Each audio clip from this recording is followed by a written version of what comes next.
Hashtags like quarantine garden and corona garden have sprouted all over social media, with plenty of people deciding now is the time maybe to go green. And our next chef is Jessica Tom.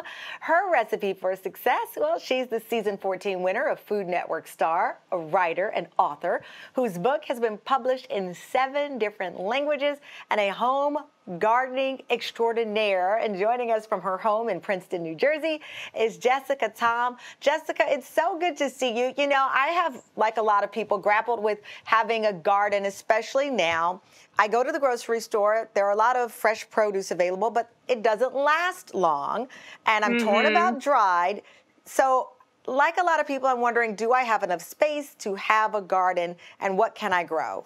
Yeah, you totally have enough space. I know I have this big backyard behind me, but you don't need all of that space. All you need is sun, water, seeds, seedlings, and then you can grow your own garden in your apartment or in a small space. So examples of small space gardening, you can have herbs, and there are even plants like this dwarf tomato right here. Tomatoes usually grow really high, but this one only grows up to like a foot high. So you could totally fit that in an apartment. So you could actually plant that tomato plant inside your home? Yes, exactly. Like you see this little, this bag here.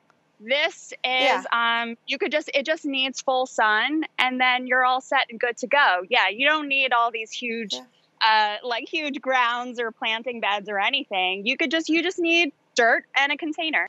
Okay, so you mentioned that is a great plant for a beginner, obviously, and I've heard you now say sun a couple of times. Clearly, direct sun is key here. But there are some must-dos you have when it comes to successful gardening. And you said start with easy plants. I've occasionally tried herbs. I've tried rosemary. My mother's garden in Texas, which I helped her plant, different things there. She got direct sun, so we went all out and did parsley and a few other things. But what do you define as an easy plant?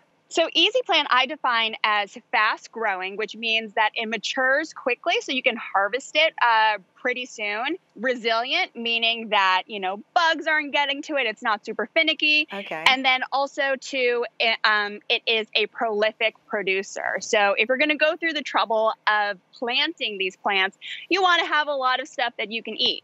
So that's things like, tomatoes, zucchini, lettuce, kale, chard, radishes, strawberries. Those are all easy plants for beginners. Now, you say don't do too much too fast. I think a lot of people fall into this trap. I've done it, where I go to, a gardening store or a fresh local market. I see everything and I'm thinking, okay, great, I'm going to plant it all, and I take it all home with me, to no surprise of me failing. Yeah.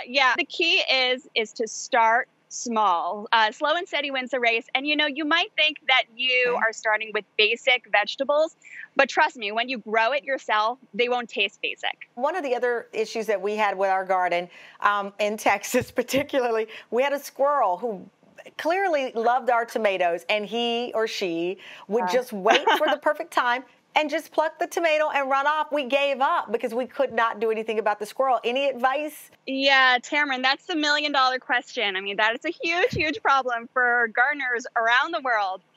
What we do, so we have physical barricades, we have fencing, we have netting that goes over our more delicious plants, delicious for squirrels. They're on to us. They want our garden veggies too. Before I let you go, since you mentioned zucchinis, you mentioned growing tomatoes inside the home. Is there any other vegetable that we might be surprised that we could actually grow inside our home? A lot of vegetables you can grow inside your home. You have, obviously you have herbs.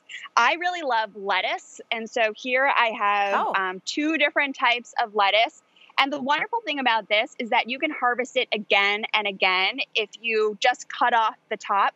And so this is really great. I've been having fresh salad basically every night for the past couple weeks since it's spring lettuce season. I am going to try the lettuce and the tomato. I'm going to post it on my social media to see how quickly it grows. Thanks for the tips, Jessica. We appreciate it. You're welcome. Thank you so much for having me.